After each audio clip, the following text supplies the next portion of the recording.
open wide the virtual stage where ideas spark and wisdom fills the page. From the UK to the land of maple trees, John and Mike bring clarity with ease. We're building meetings, webinars with might, helping you shine your message, taking flight. Whether you're new or you've done this before, Lord Zoom Live will help you do much more. We're building meetings, webinars with might, helping you shine your message, taking flight. Whether you're new or you've done this before, Lord Zoom Live will help you do much more. Thank you for joining us, we're glad you're here.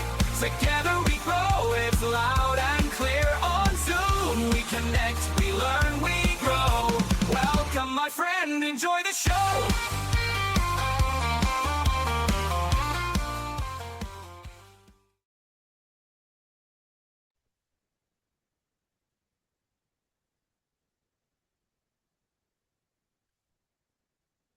Should I really say anything?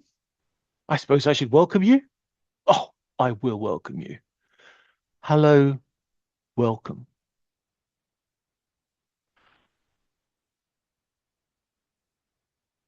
But this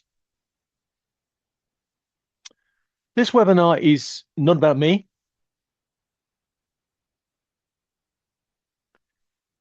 I don't know how many of you know about the world of pantomimes, when the big baddie comes on the stage and the hero is hidden.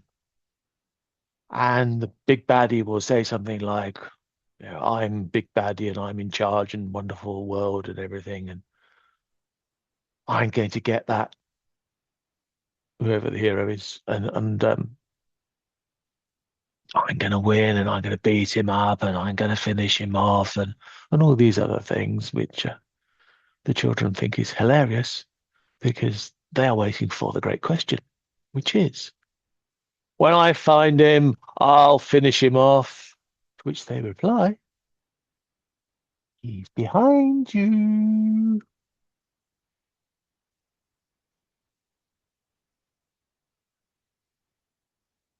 These long pauses are on purpose, because when you have nothing coming in your ears that you need to address, your brain will put more effort in the eyes. In fact, before I had a chance to open my mouth, your eyes were looking.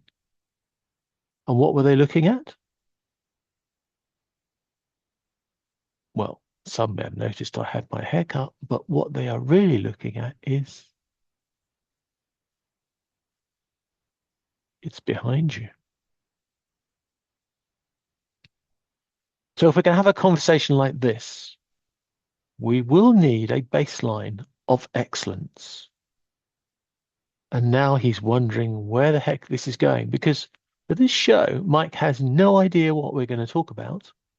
And there is a reason for that.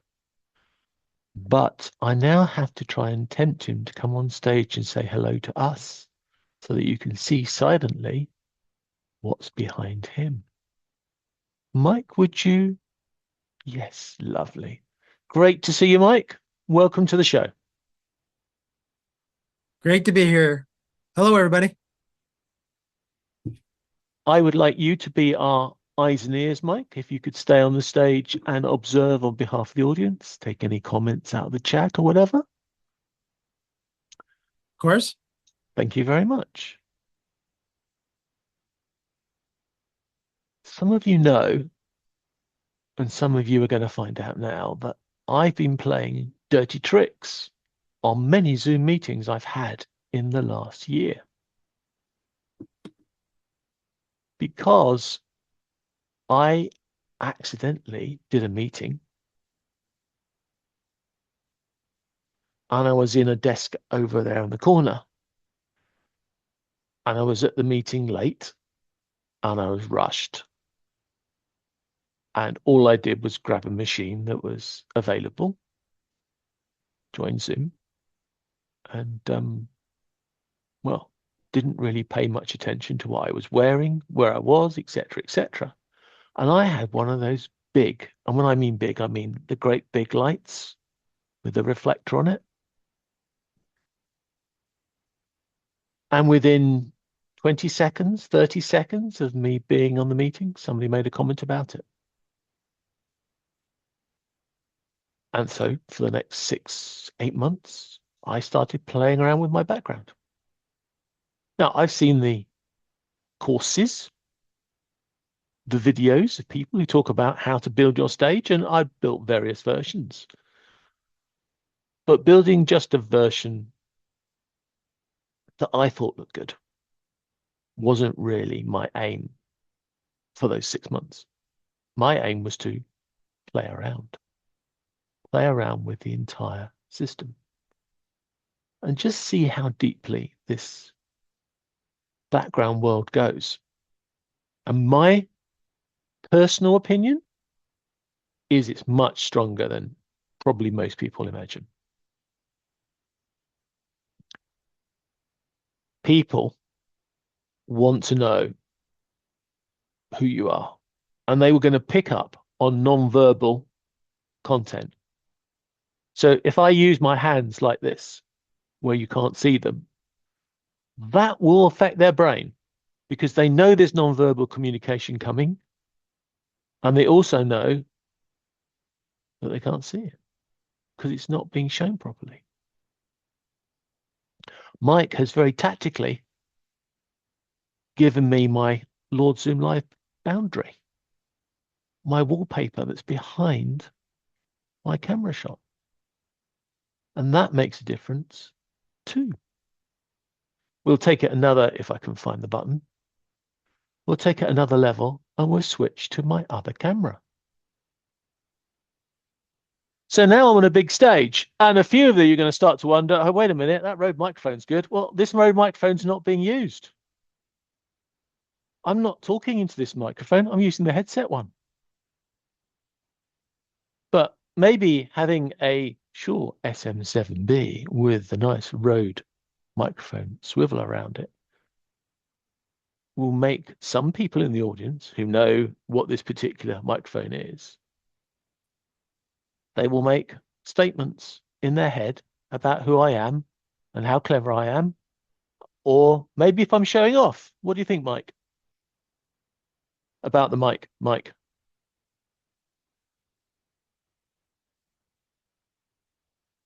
Mike. Oh, I was wondering how Mike would actually come out. So the Mike is sounding Mike good. No. Yeah. Again, there's something to be said about staging, which is basically what John is doing right now. Is he is staging himself standing, where you could, John started with us sitting, and that would be your normal Zoom position of you sitting behind a desk. But there's nothing to say that you couldn't be at a standing desk, or there's nothing that can, if you have the proper equipment, there's nothing stopping you from doing what John is doing right now. He could be looking at a large 50-inch, 55-inch, 60-inch television that has the Zoom meeting on it. Yeah. So there's not any difference. He's just different in the regards of, he's properly, yes. So in this case, yes, you would have to be fully dressed because you're going to have a full shot. Yes. And you might want to wear your teddy bear sweater like John has and his Lord Zoom hat. But now you get to see. But this is a Christmas jumper. Bear, right? That is, well, yeah, and it's a Christmas jumper.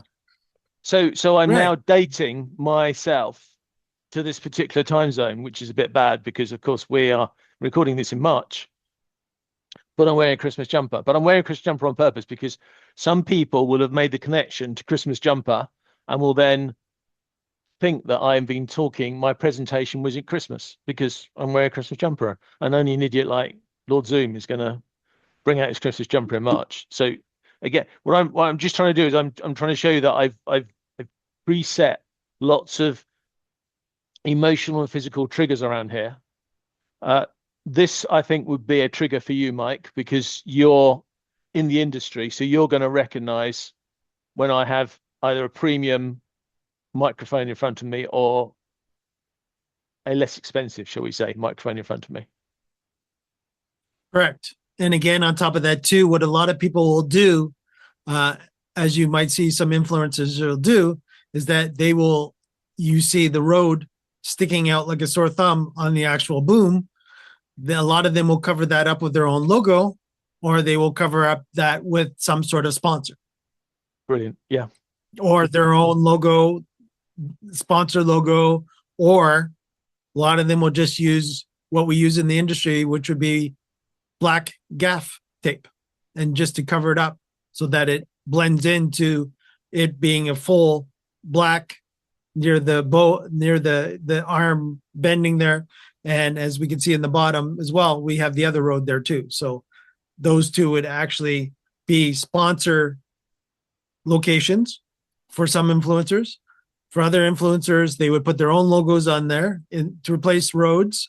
Or the third would be just to gaff tape over top of it on both of them so that it blends in, so it doesn't stick out like a sore thumb. Yes, if you're in the industry, you'll know by looking at it that it is a Rode that they put gaff tape on. Yeah. And yes, and then John is using an SM7B. Okay, so then we've got the Stream Deck world.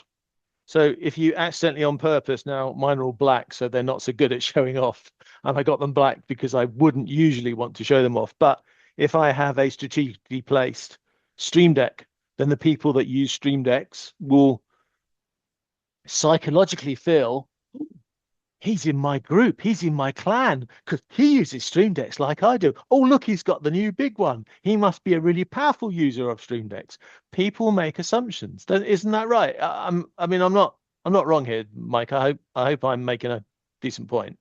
No, that's right. Everybody, again, I hate to say it, but sometimes when the speakers or such in Zoom are boring, I find myself wandering within the shot. So all of a sudden I look in the background going, oh, look at that. John hasn't got the on-air sign on for some reason. I don't know why. Then all of a sudden I'm off. My brain is now going, why doesn't John have that on? How could he not have that on? We are on air. Yeah, and why haven't I got an on-air box in my studio? Because I see a lot of people have it. Yeah, exactly. Exactly. You start making connections, and the connections you make will be dependent on your own personal experience of your world and life. And yeah, I'm wearing a Christmas top. I'm wearing tracksuit pants instead of proper trousers. Again, accidentally on purpose. My lights here, well, if I've got a well-lit studio, and actually I'll show you what a non-well-lit studio feels like as well. But if I've got a well-lit studio, and this is reasonably well-lit, this is not professionally well-lit by my standards, but I want to save my eyes. I don't want it blasting my face, so I've not put them on to full power. But I've got a reasonably well-lit stage here. Why do I need these lamps on? Again, it's for effect, and also because this is white light, and these are daylight light, and these are warm lights. They actually come up to slightly yellow, and that looks quite cool. I believe that looks quite cool with the dark blue background, which is why I chose the dark blue background to contrast with everything else that I have. And again, they give a light spill. They look effective. I have, as Mike, I thought he was going to catch on what we were doing before we even started, because he made the comment that my camera here that you're looking at me now isn't framed properly, because the blue background wall I have only goes up to a certain point, and then it's the white wall that fills the rest of the room. And of course, he made a comment it wasn't framed right, and it isn't framed right because that should be hidden. Little interesting point for you. Don't know how many of you noticed this, but that is obviously a doorway. It's actually just a cupboard, but it sticks out from the back wall. Interesting for me, and don't know how you would take this, but it is not impossible, but it's more difficult to see that corner. And then in a normal environment, now I can see the corner in real life, but I look down at the camera here, and the camera is finding it less easy to see the join in that corner, and so it changes the perspective of that particular part of the wall. I'm making my piano obvious because I've lifted the lid so the white keys show up. I've lifted the hood off it. So again, I've put something else in the room which will connect with some and not connect with others. And what I have tended to find out is the people that recognize stuff will then make the connection to that stuff if they know it and they've had experience of it. And what tends to happen is those people that don't have experience of that sort of stuff or don't understand what it's for, they tend to miss it. So not only is what you have around you and behind you important just to look good, I have found that people will accept and reject you in different ways based on what's behind you, but they will not all be the same. So you actually influence different parts of the audience with different parts of the background that you have. Now, as I said, there are people out there who've gone around selling people packages on how to build the studios. But you don't need to build a studio to start making these connections in your own world. Another big thing I've done, which again is a subtle hint to those people that would know and not those that won't know. Mike, can you see any reflections at all of stuff? Can you see what lights I've got from the reflections? The reflections I can see in the background of the light going on to the background themselves, where I see the top two lights seem to be a different shade versus your lamps on your on the table there. Yeah, that's correct. They are daylight bulbs, and these ones are normal, I think, the normal warm white color bulb. So yes, there is a difference between those Right. bulbs. So warm white versus cool white. So I can make out. I could tell that on the light on the actual wall beside where the on air is quite bright. I don't know if that's a different wattage bulb in there or not, but it seems to be brighter, at least based on the camera. Yeah, that's a good observation. Two reasons for that. One is because, of course, it's got a white wall behind it, which is making it worse or bringing it out more. But also, that is a bulb. That bulb is a little bit higher than the surrounding on it. Whereas the lights that are behind me, the bulbs are actually below the level, so you can't see them. So they glow more on the actual outer shell. Yeah. So if I turn that light off, you might be able to see that the bulb is actually sticking out over the top there. And so, yeah, therefore it's putting out more light because it's not hidden behind the bowl of the other lamp. Great observation. Okay. Yeah, that I'm observing. The white keys are definitely standing out nicely because of the lighting that you've got in there. So I see that. And can you see I've put the piano all on purpose at an angle? Yeah. All right. So that's working the way down a vanishing point as well. You see, so that's giving the idea of depth. Yeah, and it's also teasing me. Being a musician, is that a full size piano or not? Is it a full 88 keys or not? Yeah, it's a full 88 keys. It's a baby grand. There you go. I couldn't move a full grand piano around the room. It would just be too heavy, but it's a baby grand. So yes, it's got a full size keyboard. So yes, you see, as you said, you said that right, because you said as a musician. So yes, if you are a musician or you play the piano, whatever, you're looking at that and that's focusing on you, and that may be a connection. Then you think, oh, well, I can play the piano, and you've got a connection. Because again, the old story is people buy from people they like, or people buy from people they are alike. So we like to have a connection with the people that we purchase from, that we transact with. We like to have friends who have similar interests. Okay, we don't want them to be identical in everything they do because that gets boring, but you need overlaps between the people you work with. So you have common language, you have a common history in some things, you have common experiences, and that is what makes the connection. And that's what all these secret triggers are all about.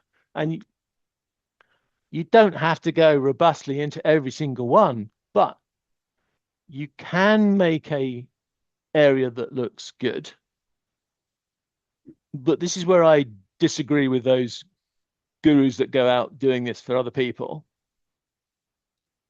I don't see their clients playing around with the background much. I don't see them changing the background to suit the webinar subject or to suit the target audience.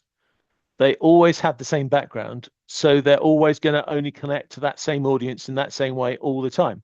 Whereas you can take things, you can add things, you can take things away, and they are invisible, silent triggers to connect you to your audience in a positive way or a bad way. Because as much as we like it, as much as we like to think we're logical beings, we are not. Our emotional brain, our lizard brain, it doesn't have long enough for you to listen to my opening speech to decide whether we're going to be eaten or we can eat it. It's not got that time. Lizard brain is making decisions in 2 seconds or even less. And your subconscious is therefore deciding whether you like me before I even open my mouth. Now, okay, I've got a chance to change that and influence that if you stay around. But it's life is a competition, you know, it's a swipe competition. It's that sort of world now. We have to accept that. I really don't want to say this, Mike, but if you throw some money at it, Yes. AI will stick a reasonably good-looking presenter with a reasonably clean background and say your speech for you, so you don't have to be on stage. Sure. So Sure. that's another It's getting to competition. that point. Yes. Yeah, Yeah. competition. Yeah, definitely. It's getting to that point. Yeah. Now, again, of course, I will do this quickly live. Is that John is basically saying, okay, Mike, there I am. There's my avatar. Even though though I'm talking, then if I go one more further, then I'll be magically transported to, there you go. Now I'm part of, again, as John is, part of the Zoom community champions. So there you go. So now that's the representation of me with or without an avatar. But again, it's a matter of, and I'm just trying to find myself over here. Then it's just a matter of doing that. And then all of a sudden, I'm back. But as you can see, the avatar does a lot better job. And then, of course, I'll come back to my background, which is that. And it's a real background. I can go and touch it, and that is a special background that I'm using on purpose, purposely lit, purposely made sure that it's there, and also offers the consistency for me to have the same setup in multiple studios throughout our organization. So John doesn't necessarily know where I am, but yet every show that I'm on with John, I will look the same. And I've done that on purpose. Yeah, that's terrific.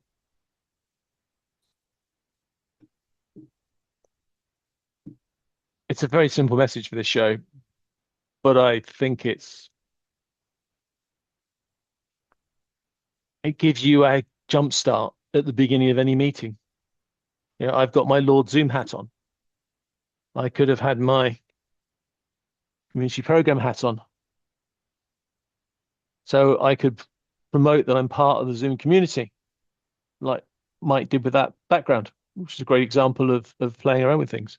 So let's look at another issue. Mike, my background at the moment is slightly blurred. It is slightly blurred, yeah. Not overly, but slightly. Yeah. But Okay. again, that's the way you've set up your camera on purpose. That is my camera. So this is exactly. So I'd like to try and work my way down the tree of, and I'll try and get it in logical order. Well, it'll be logical order for me. Whether it's logical order for you, Mike can try and judge for us and help us out.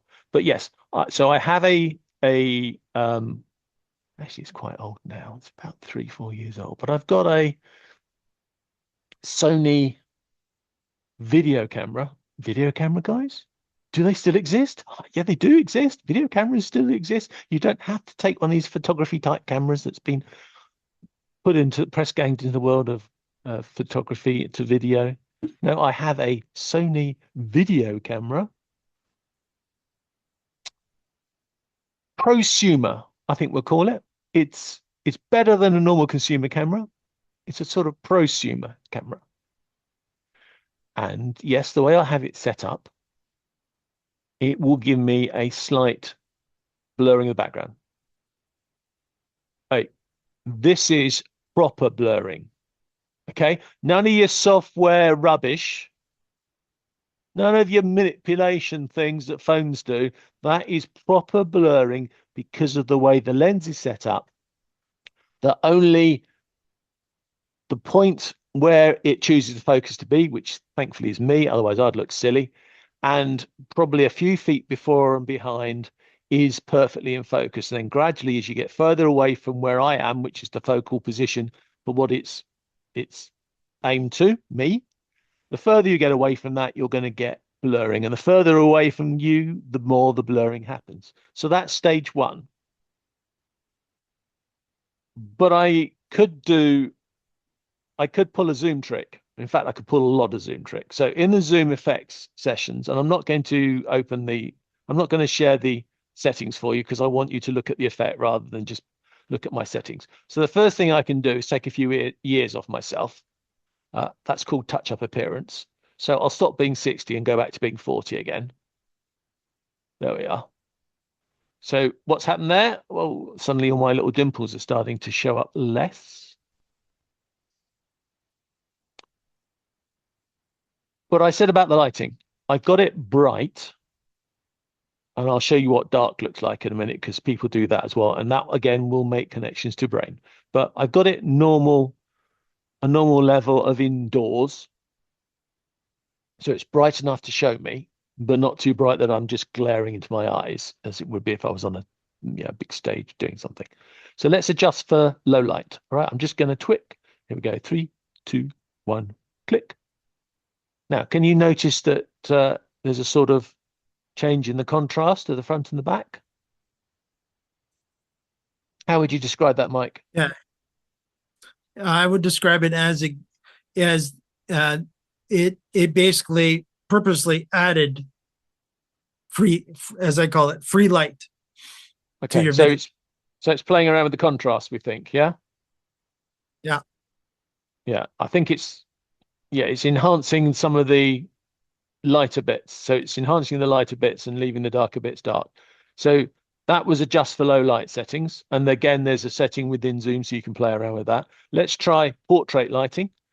Now, portrait lighting, nobody's ever told me how this works, but I believe that portrait lighting is using a bit of AI to work out me and changing my colors and my effects compared to my background. That's what I believe it's doing. Let's have a look and then we'll ask Mike for a comment.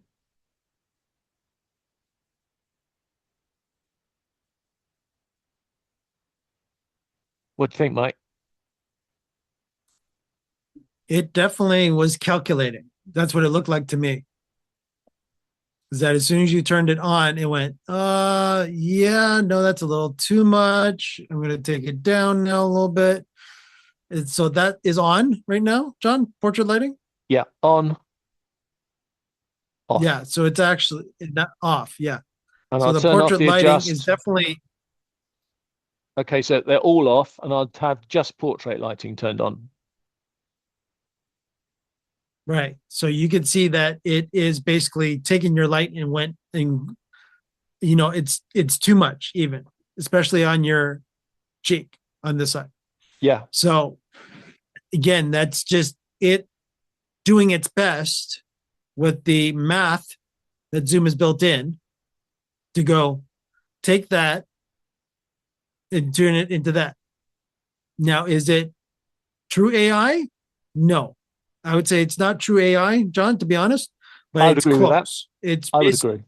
it's basically a hard coded what Zoom felt is necessary through their research over their many months, if not years, to take a standard webcam, good old standard Logitech basic, and go, if I had this Logitech basic webcam, if I flick this switch, can I actually get it prosumer looking? Yeah, I think you're right. So my right perception now, so right is- now you're My perception is it's so it's right worked out where I am, and then it's played around with that. yeah, so right now what it's basically doing is that it's assuming, which of course Zoom doesn't 100% know your brand of it knows your brand of camera based on your operating system, but it doesn't really know what the camera can do unless unless the Zoom engineers themselves have put the algorithms to understand that if you ever see that it's a Logitech Brio, as an example, you can do this with a Brio. But again, Zoom would have to hard code that per each webcam model and manufacturer. So you can see that chances are your camera will not be on the list, especially if you're using and then John and I have talked about this over the last weeks or two, Zoom certified equipment, right? So chances of it, Zoom understanding your equipment more if you're Zoom certified, chances are the capabilities that you'll be able to do in Zoom will increase, which will probably, you wouldn't necessarily get additional options like John is seeing per se, but it will go, oh, that's a Brio. We know through our, if it's seeing the proper lighting, this is what it makes a Brio look best on Zoom. And the engineers might have done that back at the headquarters when they're configuring things. And as you can see, Johnny's playing around a little bit more. And I saw the little bleep bleep of the lighting change on his side a little bit. And he's going, oh, really? It was very subtle, but I did see it. Yeah, I've turned it off because Yeah. I'm on a Mac Mini, for your reference, Right. for those people that can be impressed or not. And again, maybe I should have my Mac Mini, in the background so it can be seen. Or maybe I should put my Mac Studio in the background. Why isn't there John, any? I could tell you that I saw your Mac Studio in the background when you were Oh, yes, standing. it was the other shot, wasn't it? Yes. Isn't there a Oh. Chinese company building the shells of Macs so people can look impressive without having to pay the fee? Anyhow, I digress. But we are now going to muck around with the view. So, Mike, you stay on stage, and then Okay. I'm going to now. I've turned off all the effects that were coming from those settings in Zoom, and I'm now going to go to the other end of Right. the world. Oh, On a Mac. look out. Apple has, and this has caused problems for users. Apple has its own video manipulation. And I have to say, I've got 3 copies of me at the moment. I've got a copy of me in the teleprompter screen. Oh, yes, there we are. Let's name drop a teleprompter as well. So I have a view of me in the teleprompter screen, which is what Zoom is sending back to me, what I look like. And then I've got the screen in front of me of what I look like pinning me to the screen. And I can't show you this. And it's really annoying because this is the one thing I really, really wanted to show you. The quality and the settings on your actual video screen can make such a difference too. I look really washed out in the, now I'm insulting it. I'm not insulting it. I promise you, I'm not insulting it. It's the Elgato teleprompter, not the XL one, the smaller one, the original one. But my image looks much more washed out in what I see through that than what I see in my Asus dedicated Apple display. I look much more in focus, brighter. I just look much better on that screen than I do in that one there. So even though we're playing around with all this stuff, the way your screen displays, or worse still, out of your control, the way your users who are watching your Zoom event or any other event, actually, for what we're talking about, the quality of their screens and how well their screens are set up is going to change how you look. But I have that version, the version on the main screen, and then I have a third version. And this is a little pop down. It's a Apple thing.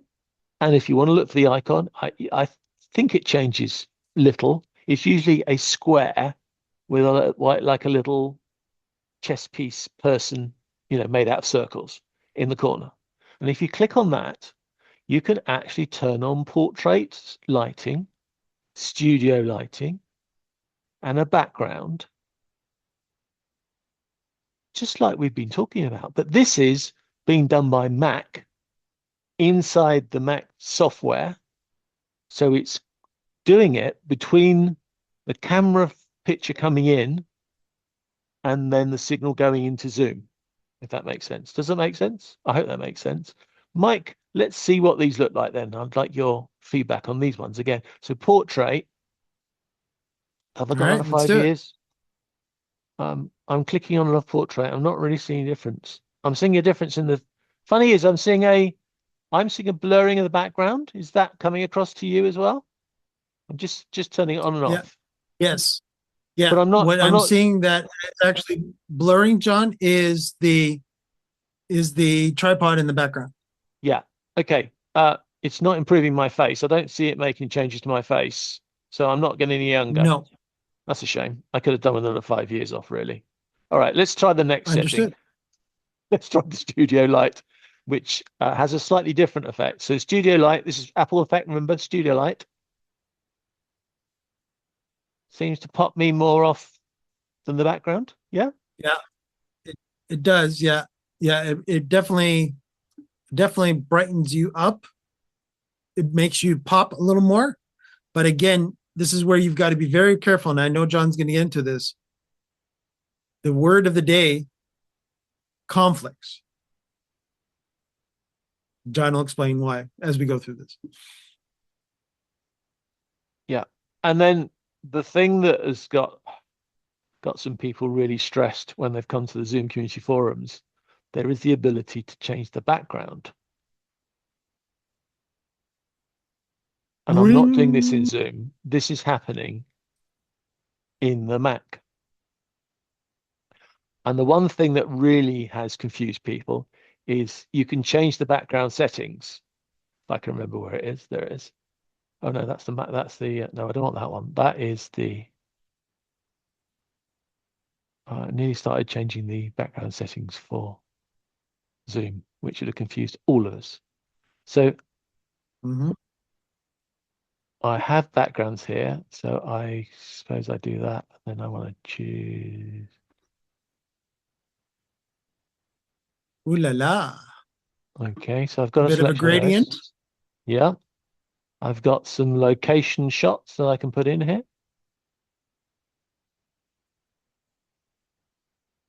I have a section for photos, but I haven't actually uploaded any, so I can't give you any photo examples, but obviously they're going to be the same as these. It's just they're going to be my photos and not showing off the Apple campus, which is what all these photos are doing. There is also, and I'm hesitating because I'm not seeing it, which is really annoying. I'm not seeing it on mine, but you can, if I could find it, This is probably why people get stuck, because they probably can't find it either. You can blur the background, but I think maybe the portrait, if I turn that on and off, is blurring the background. Now, my background's a bit blurred because, as we said, the camera has already got some blurring in it. But the portrait is Right, giving us because some extra again, blurring. Yes, Mike. yeah. So basically, yeah. So again, there's basically where the autofocus of the camera has already got John in, and that's the autofocus. So it's going to blur anything that's out of focus at different depths. And that's just John turning on the autofocus. John, correct. It is. That's Well you've done. just based that. Yeah. Yeah. So again, there you go. Yeah. Good old, yeah. How to give away that he's on Apple. All right. And then if you take a look over John's right shoulder, you'll see when he actually adds that extra functionality to, you'll see it ever so slightly. If you focus your eyes in on it back there, you'll see that it goes even more out of blur. And John then pops out more. So again, it's taking the autofocus portion that the camera's doing, and then taking the background, and then really, we won't say exaggerating the blur, because it could, but it's definitely adding an accent of the blur in the background to really consider it a lot more artistically blurred. Yeah. So if you're I'm on the thinking Zoom myself, community forum and you see somebody who's got a problem that they say their background's blurred and they can't understand why, because they've turned background blur off on Zoom, now you know. There are two other ways that background blur could be affecting them. It could be the camera has a what they call in the camera world a depth of field, and that means the smaller the depth of field. That the depth of field is the actually it's wrong, but don't tell camera people. The depth of field to camera people is the area where you seem to be in focus. Although, if you want to catch them out, there's only one point of focus, and that will be about here on my nose. Everything else is out of focus, but your brain and your eyes will bring it back into focus.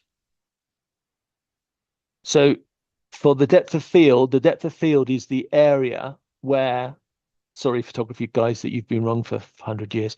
The depth of focus is effectively the area in which your brain is able to bring that slightly out of focus bit, which is only just slightly away from the focus point, back into focus, so that your perception is it's still in focus. It's actually not. It's actually getting further and further out of focus. But your brain will be able to make things that are very slightly out of focus into focus so you can see them properly. Because the brain's a really clever thing. Eyes are a really clever thing. Once you get to a certain point, it will be out of focus to the point that your eyes can't do it. Now, this is a good time to go back to the old mobile phones. So mobile phones have AI in them, and they are very good at finding things that are slightly more out of focus than we can cope with, but they can bring them back into focus. And that's why some people think that cameras are better at taking photos than phones, and some people think that phones are better at taking photos than cameras. Because a camera sees it perfectly, but you can manipulate it with all the lenses. Whereas a mobile phone only has a little lens, and therefore compensates with like an Apple, $1,000 worth of AI intelligence to try and make the image look different. Now here my less expensive, but still pretty pricey Mac Mini is playing around with the image as well. So the portrait lighting, as Mike beautifully described, is making a difference between where it sees me and where it sees the background, and he's adding a bit of focus blur to my background.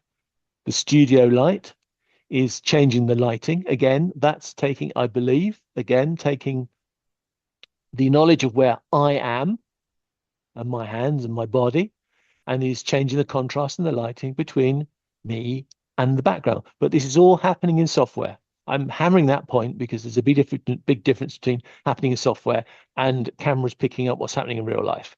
And the other thing I was showing off, which again Mike picked up on, again, he's hot today. I don't know what he had for breakfast, but I want that tomorrow. I also have turned on reactions. Now, you probably know that you can have reactions in Zoom, and if you do your thumb up, Zoom can respond. And I'm pretty sure if I did it right, I turned that off. But that thumb up you just seen there is from the Mac. That's the Mac thumb up, seeing and reacting. And there are a set of reactions, and I think you can actually, I can't remember if you can actually turn them off, all of them, or you can get some of them to work. That's my confetti one. So that's a bit different to the confetti one on Zoom, which is a confetti thing floating up, isn't it, Mike? And he's now cleverly going to find it just to show how cool he is. Well, let's do what he can't do. Let's do what he can't do. I have to admit, that is pretty cool. That is pretty cool. Yeah, one more time, John. One more time.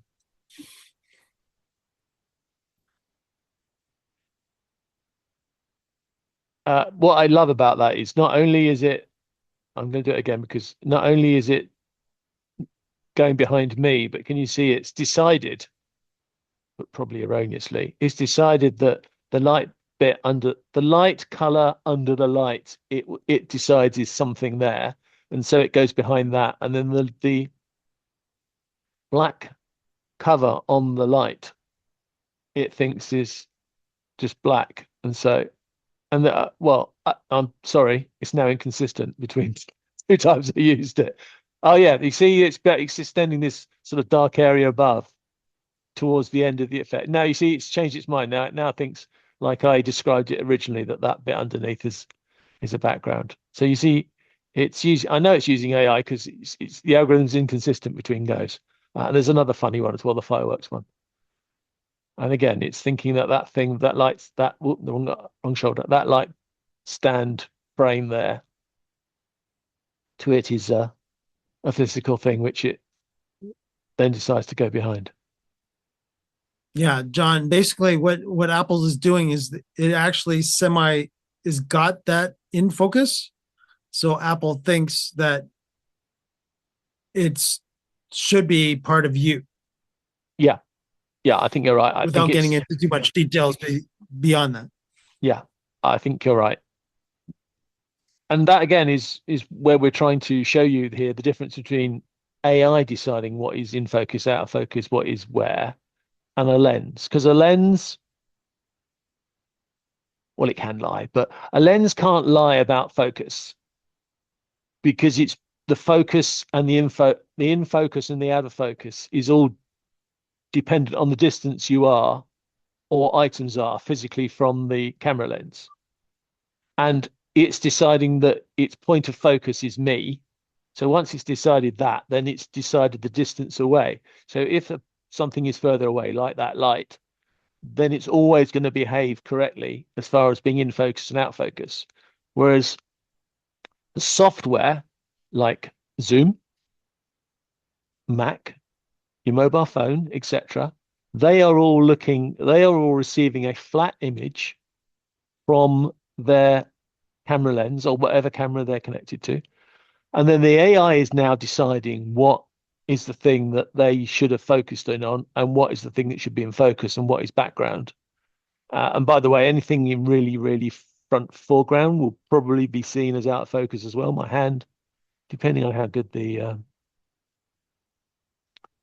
AI is. Yeah. Oh God, and it's now raining. It thinks it's raining out. See, so clever. It's so clever. Now the AI's recognized my hand because it's now going behind it. So it's recognized my hand. But if I had another physical thing in the way, like maybe my hat, it's got to make the decision about whether it's you part of you or not you. And then it can decide whether it wants to be in focus or out of focus. And again, it's not going to do depth of field to the extent of a camera, because a camera, again, as things get further and further away progressively, they're going to get more and more out of focus as they get away from the focal plane. On a mobile phone, it's not going to be able to tell easily whether that picture or that light are in the same plane or one's in front of the other or the other way around. It's not going to know. So it's not going to be able to easily apply more blur to one than the other. And I do apologize for this rabbit hole, but I've gone down this rabbit hole because I believe that unless you can make this mental connection between these different things, you will not understand when they are helpful for you and when they are not helpful for you. And I apologize for that if it sounds irrelevant. But when it comes to faking a background, whether that's product positioning stuff or whether it's building backgrounds as images and then using them, all these little things will make a difference to how convincing you are to the person in front of the camera. And also, just to warn you, the final warning I have, the final note I have is, I talked about the lizard brain of Fright and Flight. The reason I mentioned that is because I want you to take great note that a lot of this is going to be subconscious. And unless you are an expert in the field, like Mike, who will consciously look for these telltale changes and these telltale signs that something isn't maybe exactly as it looks, for the rest of you, your brain is still processing that background. Your brain is still looking for the man-eating lion in the corner that's going to come and eat us. So your brain will still make decisions about whether you like this person, whether it's a scary environment, because again, if we turn the lights down, that adds to the more dramatic side to it all. Your subconscious is going to be making those decisions, even if you consciously don't think about them. And in this world where we have the potential to get in front of thousands, tens of thousands, hundreds of thousands, whether it is in a webinar like this, or it's a talking head recording you're going to put on social media, with the potential number of people we have to influence, I do get a bit deep here because I know from experience, and I've seen the stats, and every 0.5%, 1/100% that you can change in a positive way, the way your audience likes you, doesn't sound like a lot. Then every 1%, when you've got a potential audiences in the tens or hundreds of thousands, that 1%'s a lot of people. And the other thing you need to realize is that it's not a fair slope. It's not a linear movement. It's not a question of every 1% you go up, you've got a potential audience of 1,000 more people, for instance. It's very much a curve like that. If you look at any of the stats, whether it's YouTube, people dominating YouTube, people on OnlyFans, guys on Twitter, the top 10% will have a much bigger market share than everybody else. Because the further you can get up the quality line, and I'm sure I've said this 1,000 times, I'm sure Mike's heard it from me a few dozen times, but it does make commercial sense, because every time you go off just a small percentage, the number of people you are then competing with is going down dramatically. It's not exponential, but a 1% change at the bottom will make you better than thousands. I mean, let's take my favorite example, YouTube. So YouTube is full of businesses and people who've done a half a dozen to a dozen YouTube videos and then given up. I've never seen the stats. I doubt the stats are even shown by YouTube, but I am going to take this wild assumption guess that the number of accounts and with sort of under 20 videos is probably 80, 90% possibly of all the people that have ever been on YouTube. Let's make it less dramatic though. Let's say that 50% of YouTubers have never done more than 20 videos. Mike, does that sound a reasonable thing to say? That's reasonable. Again, if you're starting to do more than that, then you're becoming more serious, because chances are then you're starting to get subscribers. Your subscriber numbers are starting to go up at that point. Yeah, exactly. So there's a point, and we don't know what it is, and it doesn't matter because we're talking about the concept now rather than the actual figures. But let's just assume that if you can produce more than 20 videos on YouTube, you've now beaten the people that gave up. So YouTube now knows that you're serious, because most people give up 10 to 15. So you get to 20, just for sake of argument. So you get a big boost because you're now better than all the people that never get anywhere. And again, we're using YouTube, but this could be any social media, including posting and running webinars in Zoom. So there's a point where you get above all the deadbeats who never got anywhere. I mean deadbeats because their accounts just never got anywhere. They died. So now you're competing with people who actually are creating content. But again, there's a big difference between those people that have created some content and those people that have created lots and lots of content like Mr. Beast. Now, there's always a possibility that you do something that goes viral. And that's really cool. And there are people out there who will tell you what you need to do to go viral. But one viral video doesn't make your success. It's ongoing, continuous, as Mike said, getting subscribers, getting people watching. And the higher up and the more you get people, the more people see you. And the more your content is successful, the more powerful your delivery is, your product is, and the less competition you have.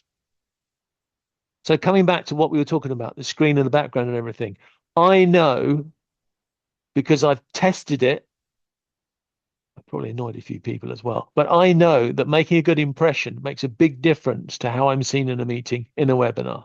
I actually did I was really naughty last Friday on a certain show. I won't say that the show is. But we were in a kitchen, and I sabotaged the beginning of the show by the fact that I'd managed to get my hands on one of these within 3 days of the announcement. I was just lucky.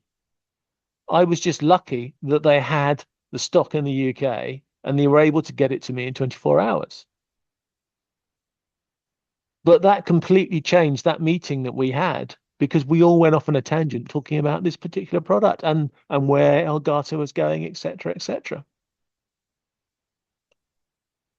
So it only takes a small action to make a difference that influences that whole meeting or that whole webinar. And that is exactly the set. And I didn't need to, Mike, I didn't actually tell anybody I had the thing, did I? I was even, if I remember rightly, Nope. I used the box that it came Oh. in, and I Yeah. just kicked the camera.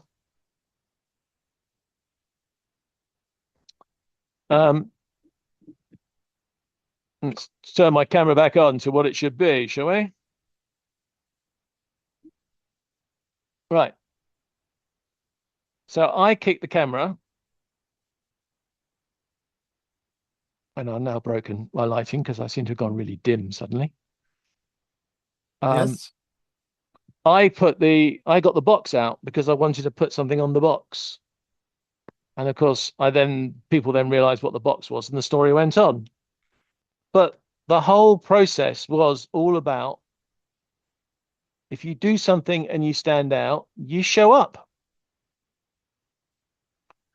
So I really shouldn't be sitting on my bottom here, especially now I've kicked a cable and I've broken my cameras to an extent. So while John is doing that, just to let everybody know, all of our 3 different shows, and he's back. There he is. I am moving all this stuff clutter around on my desk. I went and hit the slider. That wasn't very good. So every little thing you can do makes a difference. But the higher up the tree of influence you get, much less competition, much more people interested. So the higher you get up that ladder, each little thing you do makes a difference. But the higher up the ladder you go, the bigger the benefit for your little step up. And that is why I believe that's quite simply looks away as if he's thinking, wants people to think about it themselves. I don't want to give you the conclusion. I want you to make the conclusion yourself. The silent winner for you is not just you. It's not just what you're wearing, what hat you're wearing, whether you're going to have a little thing here, whether you're going to show off with a road. So it's not even on and it still looks posy. Name drop the road. I can't at this angle very easily. It's not really set up to do that. By the way, this is not a very good way of showing off the camera because it doesn't make you good if they can't make a connection with you. Which is why you always want to make sure you're on camera. Don't be off camera. I wouldn't blur the background. Not in the great big blur. Not the... Yeah, show everybody the zoom. There it is. I want to blur the background because I'm embarrassed about it. Don't be. Create a background that works. Create a background that gives you support. Make use of it, especially as when you move your hand too quickly. Doesn't matter how fast your computer is. Look, things start looking weirdo. Don't blur your background. If you want to make it simple, just use a simple piece of cloth, a curtain, or something like Mike does. I really should count the number of creases he's got in that backdrop. I'm sure I can work out a way of telling which one he's on. One day I may actually sit down and take some photos of his background so I can catch him out. But the principle is really good. He has a quality looking chair. He has a microphone that looks impressive and important. He centered himself beautifully, and he's got a photographic type backdrop. That works. Mm-hmm. Yeah. Yeah. Again, Mike. it was not outrageously expensive, the background, but again, it was not, I did not buy a generic curtain, right? Even though it looks like a generic curtain, it is not a generic curtain. These are, again, I went up a notch because I know better. I went after a photography background. Yeah. And the people that I went after do that photography would recognize stand for the background too. Yeah. Which won't cut much ice with people that are not into photography. Photographers is the word I wanted, isn't it? And that doesn't matter. But the people that are photographers, I've got a reasonable photography background, and I recognized it as a photography backdrop because I've seen those types of backdrops before, and you may have seen them on Amazon, so you could have seen them before and you would know that that's a professional photography background. So that, again, even though he's got a simple layout, there are still, there's 4 components to that picture of Mike. his microphone, him, his chair, and his backdrop. And all four of those things have a connection to me. I can draw conclusions from all four of those items. And most people think that the only item important is the guy in the middle. The guy in the middle is very important. But those other three items on the screen make a difference too. They make a difference to how people perceive him, and it depends on their background if they recognize his photography background. He's now trying to show off to you, those people that don't know, he's now trying to show off to you that although he's nicely lit, there is no reflection of his lights in his glasses. So whereas some people be looking for that telltale ring light, you wouldn't see him dead using, I know. I can just about see them now. I can just about see them there. But he's gone to a lot of trouble to make sure the lights will not normally be seen on his glasses. Because again, that is a level of professionalism which in his industry, people will subconsciously connect for. There are people in his industry who will be looking into his glasses, trying to work out what type of lights he's got. And of course, they're going to be flummoxed because he's not got any visible in his glasses. My lights, I've got a big light and it's almost behind the camera. So I know that it gets picked up on this, on these glasses. Even though these are anti-reflectors, it still gets picked up on these glasses. I've got a ring light downstairs. I'm so embarrassed about the ring light. It's the only thing I can physically get into the corner of the office. But I've turned the ring light round so it's facing the wall. So most of the light bounces off the wall, which gives a much better spread of light. Looks a lot better. If you've got a ring light, jolly good thing to do. But you can still, if you squint and if you look really carefully, you can still see that there's a ring light there because of the way the light bounces and there's a black circle where the ring light's pointing in the wrong direction. So it's improved, but it still gives away that there's a ring light there. So please. Firstly,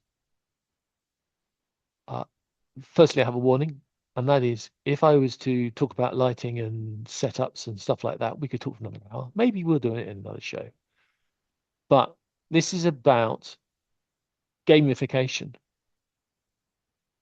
And gamification starts immediately they connect to your meeting. Whether you have background music and you do things pre-show, as soon as you come on the stage, as soon as you appear on the stage, at whatever point you appear on the stage, it's not just you that's on trial for their reaction. It's your whole stage. It's how well you are lit. It's what's behind you. It's what's in front of you. What it is, how it looks, and where it comes from. And what relevance it has to your content.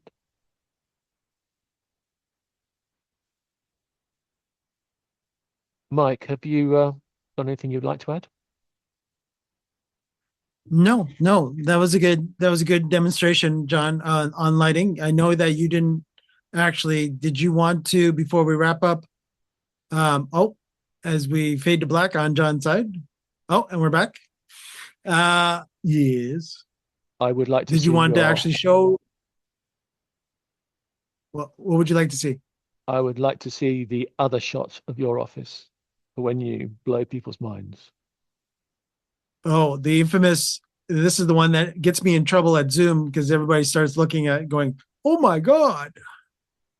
This is the oh my God shot. So yes, you can see my hand over here touching an infamous A10 Mini Pro that you don't see Johnny's on his screen, but you get to see the multiple screens that help bring this production to life every week here on Lord Zoom Live.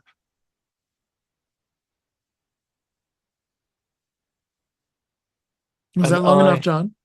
Yeah, no, that's fantastic because and I'm leaving a big space on purpose because I know, and you can deny it, but I know that those people that have never seen Mike on the show off his studio will have changed their point of view, and their jealousy for his kit would have gone up, because that's what we are. You now see the fantastic Mike Latter in a new light, pun intended, because he's shown off all his tech. And that, as far as I can concerned, is my final piece of evidence that what you see on the screen really does influence what you think about the person who's talking to you from that screen. So thank you, Mike. That is the strongest argument, beautifully delivered. And I think the point is made. I hope the point is made, because I want to put my Christmas jumper away for next year now. I don't want to bring it out anymore. It's going to go away for Christmas And next year. and notice no bubble from me. No bubble from you. That's a shame, isn't it? I can give you the bubble. It's There coming. it is. There it is. So thank you for this. I did Yeah, think of John, doing a let cheat sheet. everybody know about. Yeah, let everybody know about our upcoming shows. Yes. We do have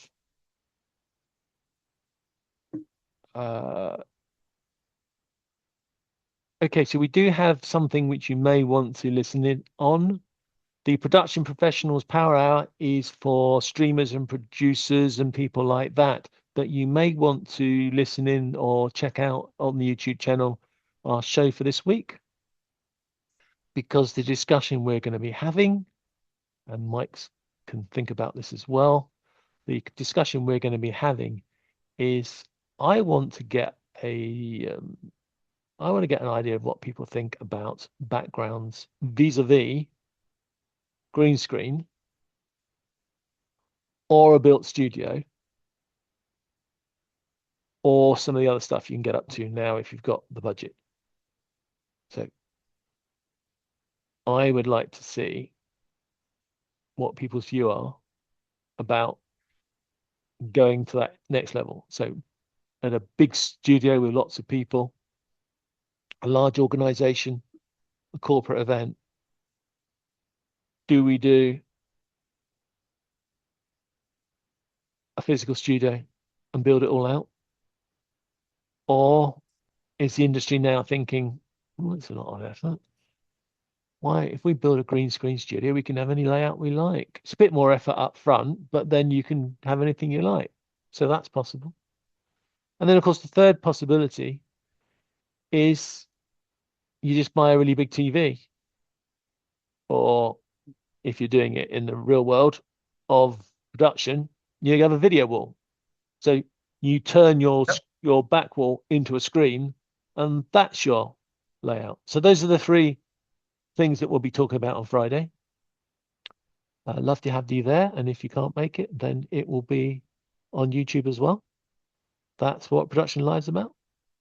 There you have it. I have a fourth show announced. It's not on the list because it's a little bit, well, we don't know how it's going to work really, but we are running another show fortnightly on developing for Zoom. Yeah, you're immediately saying we don't need that. Yeah, I know you don't need that. But there are a lot of people that use Zoom who ask me for little things that they'd like Zoom to do. And I happen to know that it's actually really easy to do if you can write a Zoom marketplace app. So we are now on a mad project. I say we, I mean me, because I'm not going to drag Mike down this rabbit hole. It's not fair. But we have a mad project that I'm going to try and see if I can get people who are not good at coding, maybe haven't coded at all, maybe think they can always get away with AI to code and can't with Zoom. You need some other stuff first. We're going to try a project to show you how to produce very simple apps to work in Zoom, to do little incy-mincy little things that annoy people that Zoom doesn't do yet in code in your own version of Zoom. And well, we've got a few challenges that have been thrown out to us, and I know I can do them because I've done them, but that's not the problem. The problem is, can we show other people how they can do them? That's the challenge. But otherwise, we've got this show, which is for people who are running webinars, want to find the little tricks to get a little bit more attention, a little bit more interest, a little bit more feedback, a little bit more of everything. That's on Mondays. We will be switching to, we've just been having a laugh because, of course, summertime is starting to happen around the world, and the UK's gone to summertime before the States, or the other way around. We're not even quite sure. But anyhow, the times are all wrong this week because GMT will be going to BST, which is GMT +1. The States will be going to summertime as well, but they don't do it on the same day as we do. But anyhow, when it all comes out of the wash, those times will be back to normal. Lord Zoom Live is our main show where we have all our big bits of fun, and our product professionals Power Hour, as I said, is talking about green screens versus video walls versus real studios. Sorry, I've got them in a different order now than I had last time I mentioned it. But anyhow, that's what I'm on Friday. So those are our 3 shows. Pop in, and if you can't pop in, they always appear on YouTube either at the same time or within a few hours of production. Always remains for me to say thank you, Mike, for helping me out and being observant around my half fake, half real studio here, and to showing us exactly how to do it professionally. That, of course, also the icing on the cake. Any final words from you before we close? No, John, this has been really, really, really good. And I'm hoping that everybody in the audience did step away with some tips. Maybe you've done some of this and you went, oh yeah, I should be doing that too, or something like that. That's why we're here. There's always that little tidbit that you can always find in one of our videos. So it might be new to you where you haven't taken into consideration, and you should take the full video into consideration, or there might be that small little tidbit that is like, oh yeah, maybe I should do that too. And that's where we're here every week on Lord Zoom's engagement engine. So don't forget to like and subscribe to our YouTube channel to let YouTube know, and of course Zoom know, how much you love our content. And we'll see you here next week for another Lord Zoom engagement engine show. Take care, everyone.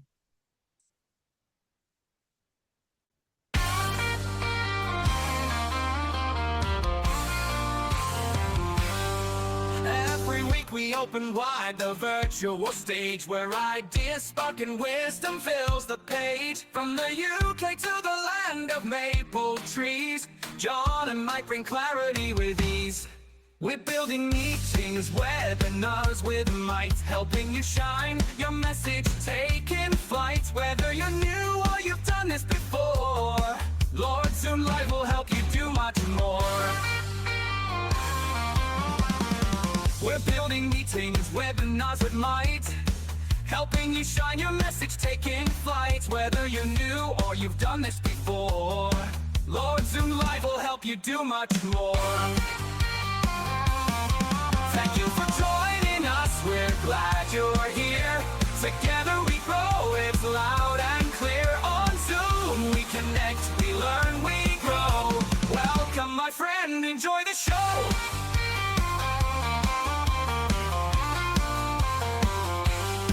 From big events to breakout rooms with flair, we've got the tools and we're ready to share. Guest experts drop in, bringing gold each time, with insights and tricks to help you climb.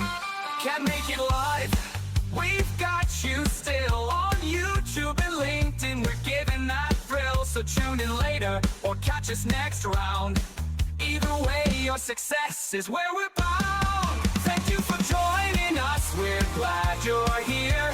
Together we grow, it's loud and clear. On Zoom we connect, we learn, we glow. Welcome my friend, enjoy the show.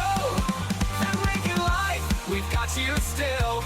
On YouTube and LinkedIn, we're giving that thrill. So tune in later or catch us next round. Either way, your success is where we're bound. Oh, oh, oh, oh. the spotlight, the stage is yours. Bring your message through virtual doors. Each week we gather, and now you know you're not alone, so let it flow. Thank you for joining us. Now go and shine. Share what you've learned. Your voice, your time. With Lord Zoom Live, your power will grow. It's time to build your own show.